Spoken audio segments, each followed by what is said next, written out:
9 கோடி ரூபா சொத்து சேர்த்தது தான். எடப்பாடி பழனிசாமி வந்து என்ன செஞ்சார்? இந்த 4 வருஷத்தில் என்ன செஞ்சார்? கிட்டத்தட்ட 6000 கோடி ரூபாய் போக்குவரத்து தொழிலாளர்களுடைய பணத்தை எடுத்துகிட்டு போயிருக்காரு. எந்த நம்பிக்கையில் கலைஞரை பற்றியெல்லாம் பேசுகிறீங்க நீங்கள்? அதுவும் கருணாநிதி குடும்பத்துக்கு அப்படிங்கிறீங்க. அந்த குடும்பம் தன்னுடைய நாட்டுக்கு, இந்த நாட்டுக்கு தன்னையே அர்ப்பணித்தவர் கலைஞர் கருணாநிதி, தெரியுமா? ஒருத்தன் சொல்கிறான் திருட்டு திராவிடங்கிறான், ஒருத்தன் சொல்கிறான் வந்து என்னமோ பாரிசாலனா எவனோ பேர், அவனெல்லாம் எந்த ஊருன்னே தெரியல, அவனெல்லாம் தமிழனுங்கிறான், சாதிங்கிறான், குடிப்பெருமாங்கிறான்.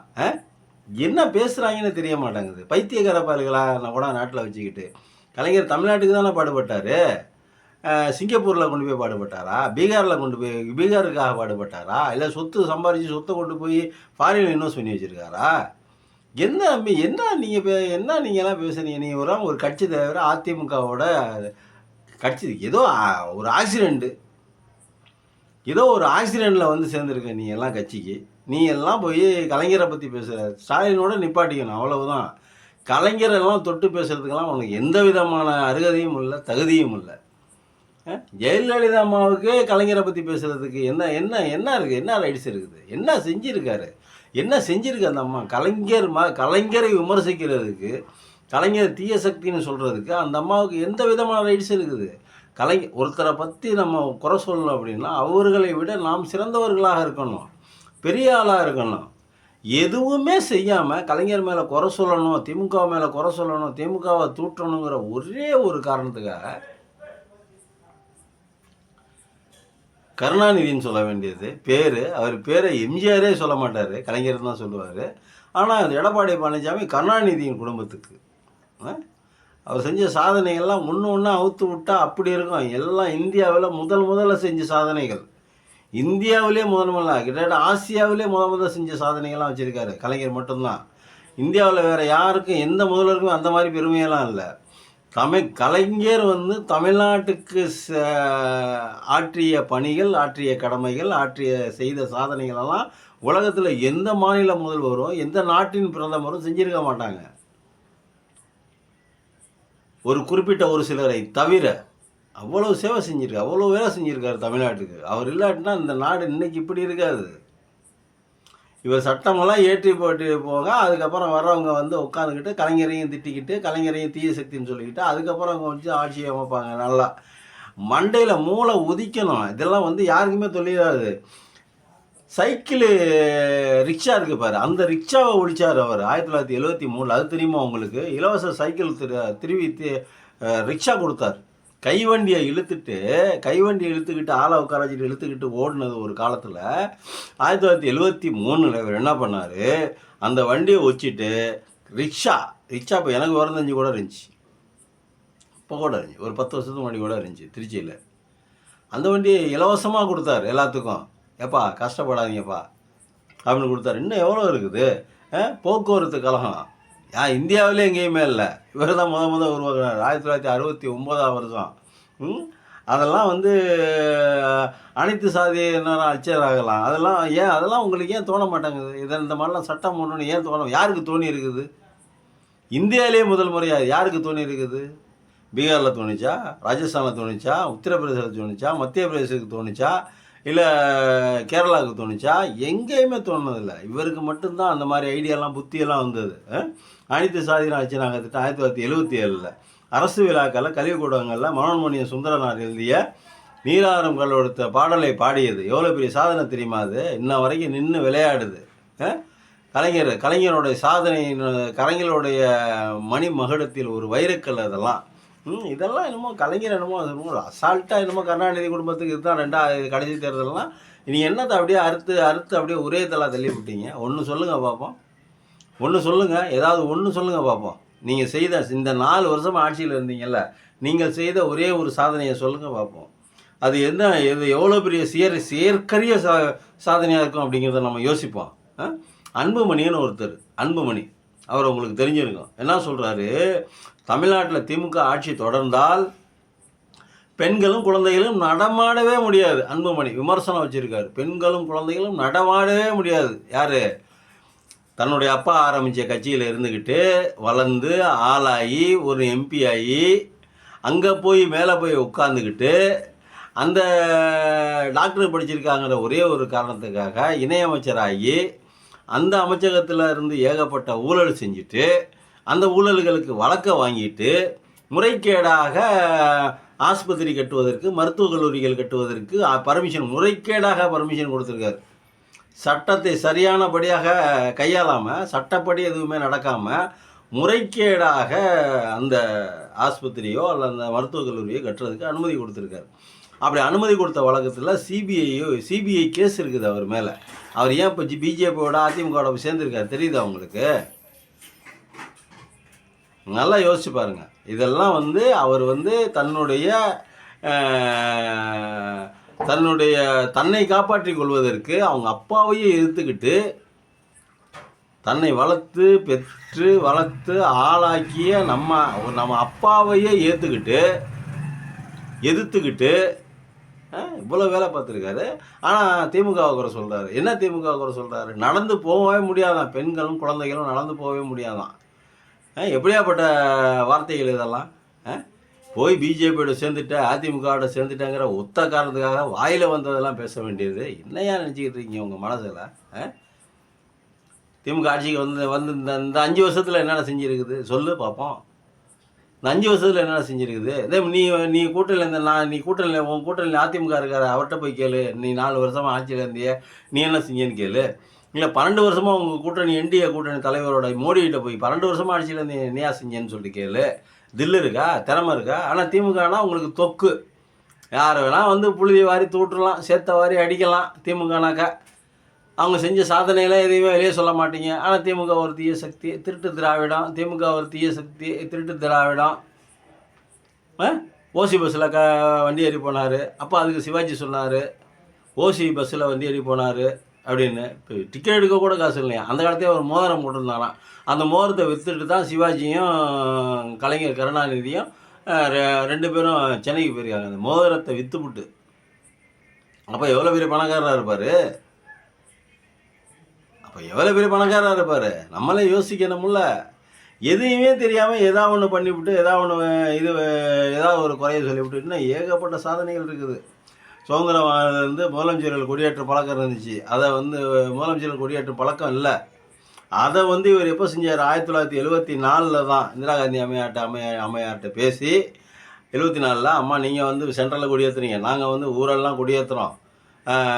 ஊரெல்லாம் யாருமே நாங்கள் ஏற்றுறதில்ல, நாங்களும் மக்களால் தேர்ந்தெடுக்கப்பட்ட பிரதிநிதிகள் தான், எங்களுக்கு அந்த உரிமையை கொடுங்க, நாங்கள் அந்த கொடியை ஏற்ற வேண்டும், தேசிய கொடியை நாங்கள் ஏற்றணும், சுதந்திர தினத்தன்னைக்கு குடியரசு தினத்தன்னைக்கு கவர்னர் ஏற்ற சொல்லுங்கள் அப்படின்னு சொல்லிவிட்டு அந்த உரிமையை எல்லா வகையிலும் வாங்கி கொடுத்தவர். இதெல்லாம் மண்டையில் தோணணும், அதுக்கு மண்டை வேணும், சிந்திக்கணும். மக்களை பற்றி சிந்தித்தார், கல்வியை பற்றி சிந்தித்தார். எத்தனை பேர் டாக்டர் ஆகிருக்காங்க தெரியுமா அவர் புண்ணியத்தில்? எத்தனை பேர் இன்ஜினியர் ஆகிருக்காங்க தெரியுமா? வழக்கு நடந்துகிட்டு இருக்கிற டயத்தில். இதுக்கெல்லாம் ரெக்கார்டு காணொலிகளே இருக்குது. நிறைய பேர் அந்த காலத்தில் இருந்தவங்க, அந்த காலத்தை பற்றி தெரிந்தவர்கள், அதை பத்திரிகையில் படித்தவங்க எல்லாமே அப்போ பேசுகிறாங்க காணொலியில். போய் பாரு. அப்போயாச்சும் கட்சி ரீதியாக ஏதோ எதுக்குறோங்கிறதுக்காக வேண்டி வாயில் வந்ததெல்லாம் ஏதாவது ஒன்று பேசிகிட்டு இருக்கக்கூடாது. திமுக ஆட்சி தொடர்ந்தால் பெண்களும் குழந்தைகளும் நடமாடவே முடியாதான். ஆனால் நேஷனல் ரிப்போர்ட் என்ன சொல்லுது? உங்கள் கூட்டணி ஆட்சியில் இருக்கிற என்டிஏ கூட்டணியில் இருக்கிற பாஜகவோட அரசு கவர்மெண்ட் என்ன சொல்லுது? இந்தியாவிலே தமிழ்நாடு தான் பாதுகாப்பான முதல் மாநிலம் அப்படிங்கிறது பெண்களுக்கு. ஆனால் நீங்கள் என்ன சொல்கிறீங்க? இங்கே ஏன் இப்போ ரெக்கார்டு ஏன் இடத்துல வச்சு பேச மாட்டேங்கிறீங்க? இப்போ எங்கே அங்கே போச்சு அந்த சென்ட்ரல் ரெக்கார்டெலாம் எங்கே போச்சு? சென்ட்ரலில் கொடுக்குற ரெக்கார்டெலாம் அதெல்லாம் எடுத்து வச்சு பேச வேண்டியதானே? உங்களுக்கு தேவையான ரெக்கார்டை எடுத்து கொண்டாந்து வச்சு இந்த பாருங்க இந்த மாதிரி நடந்துச்சு, இந்த பாருங்க இந்த மாதிரி நடந்துச்சு. அண்ணாமலையை விட மோசமாக பேசுகிறாப்புல அன்புமணி. நீங்கள் என்ன பண்ணணும் அப்படின்னா, முதல்ல போய் உங்கள் அப்பா ஆரம்பித்த கட்சியிலேருந்து வளர்ந்தீங்கல்ல, முதல்ல போய் உங்கள் அப்பான்ட்ட காலில் விழுந்து மன்னிப்பு கேட்டு உங்கள் அப்பா என்ன சொல்கிறாரோ அதை கேளுங்க.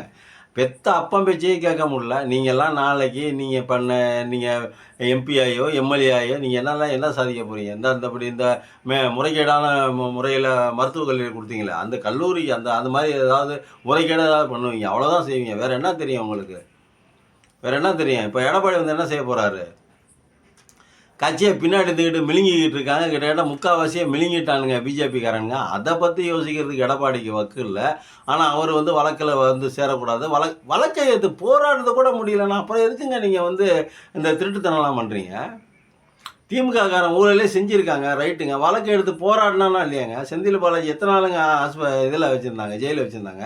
வழக்கை எடுத்து போராடினாரா இல்லையா? போராடுகிறாரா இல்லையா? அப்போ அந்த போராடக்கூடிய அந்த வல்லமையும் வழக்கு நான் செய்யலைங்க, நான் தவறு செய்யலை, ஏன்டா ஆதாரம் இருக்குது சொல்கிறாங்களா இல்லையா? நீங்கள் சொல்லு. இந்த கட்சி ஜெயிச்சிட்டு இந்த கட்சி இவ்வளோ ஊழல், அந்த திமுக இவ்வளோ ஊழல், திமுக அவ்வளோ ஊழல்னு சொல்கிறல ஒரு கேஸை போட்டு விடு திமுக மேலே. முடியுமா? ஆதாரம் வேணும்ல. யார் உண்மையாகவே திமுகவுக்கு யார் ஊழல் பண்ணிட்டு உள்ளே போனது யார், ஜெயிலுக்கு போனது யார்?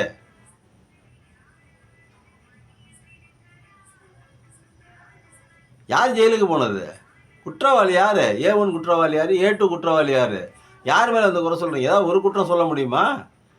ப்ரூஃப் இருக்கா? நிரூபிச்சிருக்கீங்களா? வழக்கு நடந்திருக்குதா? வாதாடி இருக்கீங்களா? எந்த நம்பிக்கையில் திமுகவை பற்றி பேசுகிறீங்க நீங்களா? நம்ம என்ன நம்பிக்கை இருக்குது திமுக பற்றி பேசுகிறதுக்கு? என்ன நம்பிக்கை இருக்குது? எதை ஆதாரம் வச்சு பேசுகிறீங்க?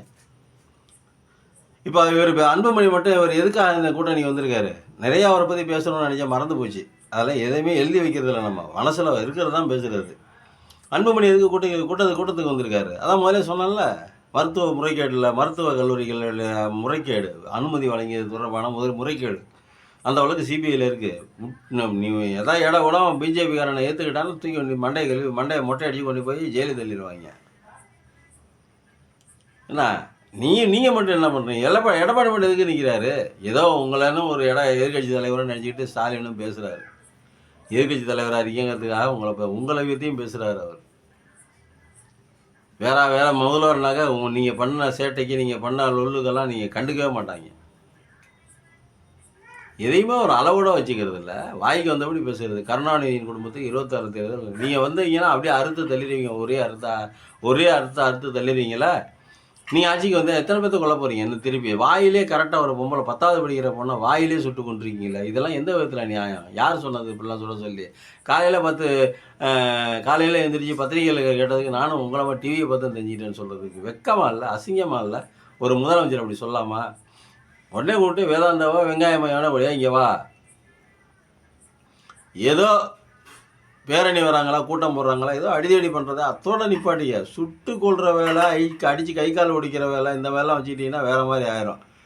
இது என் ஊர், என் மாநிலம், நான் தான் ஆள்றேன் இந்த மாநிலத்தை. எனக்கு கீழே இருக்கிறவங்களுக்கு இந்த மாதிரிலாம் கொடுமை நடக்க விட மாட்டேன்.